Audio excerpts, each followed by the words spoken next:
Hello, good morning students. This is Dr. Hanuman Singh Chauhan and you are watching my channel K for Chemistry. Today we are going to study carboxylic acids.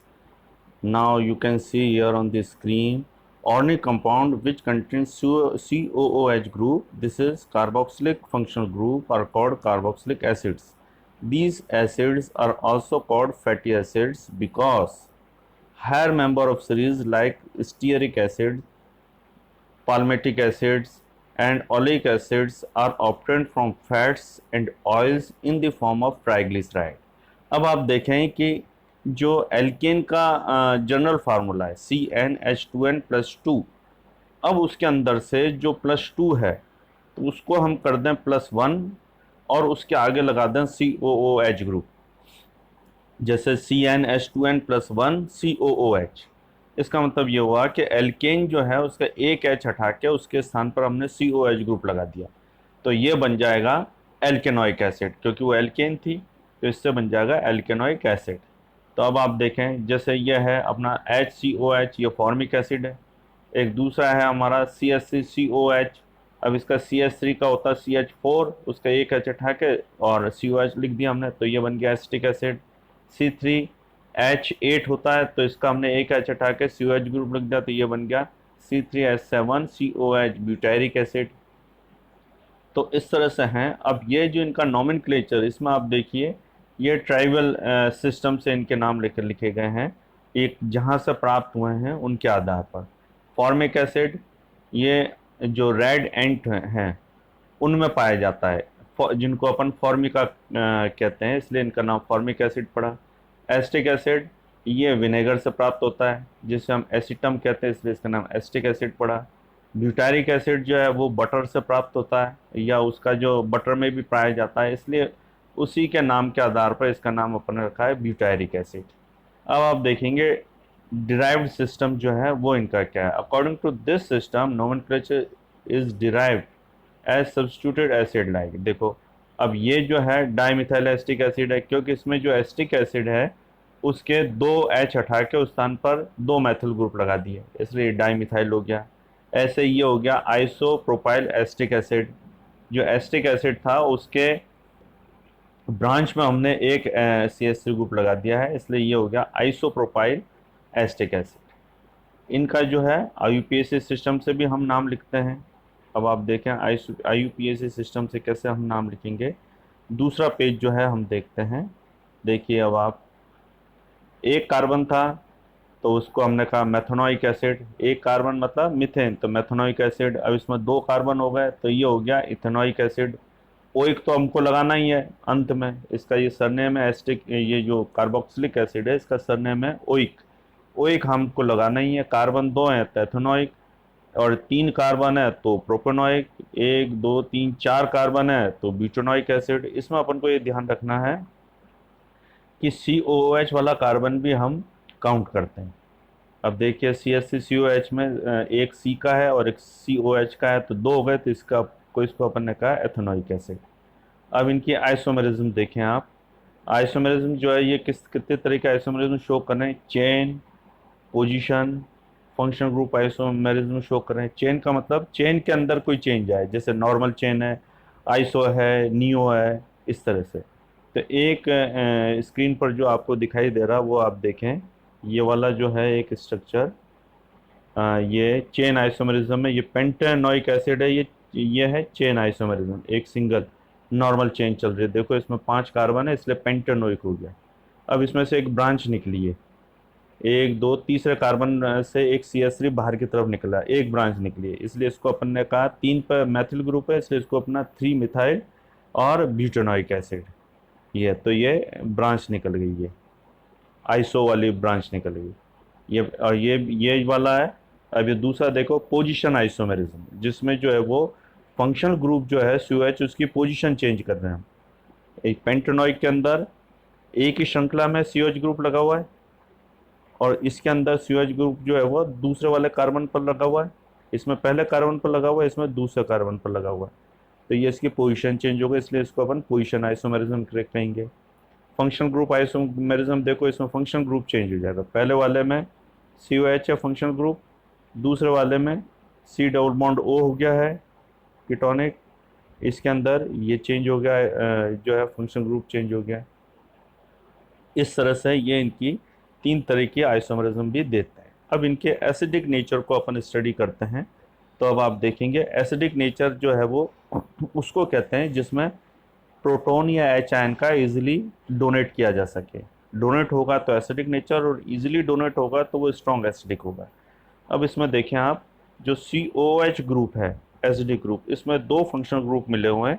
एक तो है CO carbonyl group और दूसरा है hydroxyl group OH। इसलिए और ये जो दोनों हैं वो एक दूसरे से सिग्मा बॉन्ड के द्वारा जुड़े हुए हैं, इसलिए इसको हमने कार्बो ऑक्सिलिक एसिड ग्रुप कहते हैं। कार्बो कार्बोनिल ग्रुप का और हाइड्रोक्सिल क्या से आ गया ऑक्सिलिक, तो ये हो गया कार्बोक्सिलिक एसिड ग्रुप। अब आप देखें एक ग्रुप जो है वो दूसरे ग्रुप के नेचर के ऊपर इफेक्ट डालता है। मतलब CO ग्रुप जो है वो OH के नेचर पे इफेक्ट डालेगा और OH ग्रुप जो है वो CO के नेचर पे इफेक्ट डालेगा। तो आप देखिए जैसा आप लोगों को पता है C डबल बॉन्ड O है, पाई बॉन्ड टूटेगा तो इलेक्ट्रॉन O के पास जाएंगे, क्योंकि O की इलेक्ट्रोनेगेटिविटी ज़्यादा है तो C के ऊपर आ जाएगा प्लस। जब C पर प्लस आएगा तो उसके ऊपर न्यूक्लियोफाइल अटैक करेगा, जब न्यूक्लियोफाइल उस पर अटैक करेगा तो O माइनस रह जाएगा। ये स्थिति है। चलो अब हम नेक्स्ट पेज पर देखते हैं क्या है वो। ये देखिए अब इसमें ये ऐसा दर्शाया गया है कि जो कार्बन है C डबल बॉन्ड O अगर बॉन्ड टूटता है तो ऑक्सीजन के पास नेगेटिव चार्ज आ जाएगा और C के प्लस पॉजिटिव चार्ज आएगा। C प्लस होने से इसके ऊपर न्यूक्लियोफाइल का अटैक होगा। लेकिन जो OH बॉन्ड है O के ऊपर 2 लोन पेयर हैं, 2 लोन पेयर होने के कारण वो अपना एक लोन पेयर C को दे देगा। तो ऐसे स्थिति में क्या हो जाएगा, C पास जो इलेक्ट्रॉन डेफिशिएंसी थी वो C की कंप्लीट हो जाएगी। C की इलेक्ट्रॉन डेफिशिएंसी कंप्लीट हो जाएगी तो O के ऊपर आ जाएगा पॉजिटिव चार्ज, जैसा कि डायग्राम में बता रखा है। O के ऊपर जैसा पॉजिटिव चार्ज आएगा तो वो क्या करेगा, H से अपने इलेक्ट्रॉन लेने की कोशिश करेगा, और जब H से इलेक्ट्रॉन लेगा तो H जो है वो H प्लस के रूप में फ्री हो जाएगा, जिससे अपन कहेंगे एसिडिक नेचर। तो ये है। तो इसमें जो CO ग्रुप है इलेक्ट्रॉन विड्रॉइंग ग्रुप, इसके होने से H जो है वो उसके रिलीज होने में आसानी हो जाती है। CO ग्रुप जो COH ग्रुप है उसमें CO group electron withdrawing group होने से OH के अंदर से H को बाहर निकलने में आसानी हो जाती है। इसका मतलब CO ग्रुप के होने से इसका एसिडिक नेचर जो है वो इंक्रीज होता है। यहाँ ये बताया गया है। दूसरी तरफ हम अल्कोहल को लें, या इसी स्ट्रक्चर के अंदर हम ये बताने की कोशिश करें कि जो OH ग्रुप है उसने अपने इलेक्ट्रॉन C को दे दी। C को देने से जो C single bond C double bond O है उसमें इसकी जो जो नेचर है, ओरिजिनल नेचर, वो धीरे धीरे कम हो जाती है। क्योंकि जो C के ऊपर जो न्यूक्लियोफाइल अटैक होने का था वो उसकी अटैक होने की जो दर है वो कम हो जाती है, क्योंकि जो 2 इलेक्ट्रॉन है वो O के द्वारा दे दी जाते हैं। अब इसके बाद हम अल्कोहल को स्टडी करते हैं। अल्कोहल में देखिए आप, इसमें भी ROH ग्रुप है। जब ये टूटता है तो RO माइनस और H प्लस होता है। H जो प्लस है इसमें ये भी स्लाइटली एसिडिक होता है, लेकिन इसकी H आयन को डोनेट करने की जो प्रवृत्ति वो बहुत कम है, क्योंकि इसमें इलेक्ट्रॉन विड्रॉइंग ग्रुप जो है वो है नहीं। R है वो इलेक्ट्रॉन रिपेलिंग ग्रुप है। इलेक्ट्रॉन विड्रॉइंग ग्रुप नहीं होने के कारण H का जो निकलना है वो बड़ा मुश्किल से होता है, इसलिए इसको अपन कहते हैं वीक एसिडिक नेचर। अब इसके बाद हम स्टडी करते हैं कि जो एसिड है उसमें और इसका जो आयन है कार्बोक्सिलिक एसिड और कार्बोक्सिलेट आयन, इसमें कौन स्टेबल है। तो आप देखेंगे जो डायग्राम बना रखा है इसमें आप देखें कार्बोक्सिलिक एसिड है। कार्बोक्सिलिक एसिड में अब उसी तरह से हम करेंगे, C डबल बॉन्ड O है, इलेक्ट्रॉन जो है O के पास जाएंगे क्योंकि O की इलेक्ट्रॉन नेगेटिविटी ज़्यादा है। C के ऊपर प्लस चार्ज आया तो वो इलेक्ट्रॉन जो थे OH में जो O है उसके एक लोन पर C के पास गया, तो इसने यहाँ डबल बॉन्ड बना दिया और ऊपर वाले O के पास नेगेटिव चार्ज आ गया। OH वाला जो O है उसके पास पॉजिटिव चार्ज आ जाएगा क्योंकि उसने अपने इलेक्ट्रॉन दिए। अब ये हो गया है लेस स्टेबल, क्योंकि O जो है वो नेगेटिव होता है लेकिन O के ऊपर पॉजिटिव आ रहा है, इसलिए यह आ जाएगा लेस स्टेबल। अब इसमें से हमने एक H प्लस निकाल दिया। H प्लस निकालने से ये बन गया कार्बोक्सिलेट आयन। अब आप देखें ये जो कार्बोक्सिलेट आयन बना है इसमें जो माइनस चार्ज है O के ऊपर, ये माइनस चार्ज का क्या करेगा, अपने इलेक्ट्रॉन जो है वो सी को देगा, तो ये इसलिए सी डबल बॉन्ड ओ हो जाएगा। और जब सी डबल बॉन्ड ओ होगा तो जो पहले से बॉन्ड बना हो तो वो अपने इलेक्ट्रॉन ऊपर ले लेगा, तो माइनस चार्ज उस पर आ जाएगा। इसका मतलब इसमें एक बार माइनस चार्ज इस ओ पे आएगा और दूसरे ओ पर डबल बॉन्ड, फिर एक बार दूसरे ओ पर नेगेटिव चार्ज आएगा, पहले ओ के ऊपर डबल बॉन्ड आएगा। तो देखो ये स्थिति आ जाएगी। इसलिए इसमें जो अनुनादी संरचनाएं जो वो ज़्यादा हैं, इसलिए ये वाला जो कार्बोक्सिलेट आयन है वो ज़्यादा स्टेबल होगा किसके बजाय, कार्बोक्सिलिक एसिड के बजाय। ये किस वजह से हो रहा है, ये रेजोनेंस की वजह से ही संपन्न हुआ है। अब आप देखेंगे कि ये जो एसिड है इसमें अगर हम सब्सटेंट लगाएं तो इसकी एसिडिटी के ऊपर, एसिडिक नेचर के ऊपर क्या इफेक्ट पड़ता है।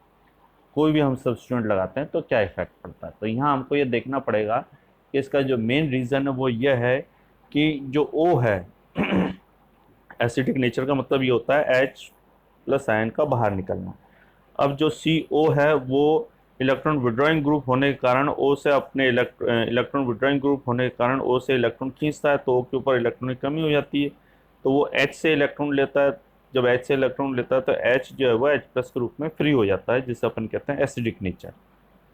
अब अगर इस एसिड में इलेक्ट्रॉन विड्रॉइंग ग्रुप लगे हुए हैं तो एसिडिक नेचर इंक्रीज होगी।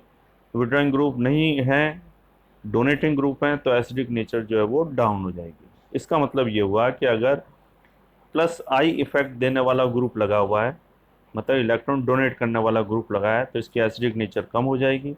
माइनस आई इफेक्ट देने वाला ग्रुप लगा हुआ है तो इसकी एसिडिक नेचर बढ़ जाएगी।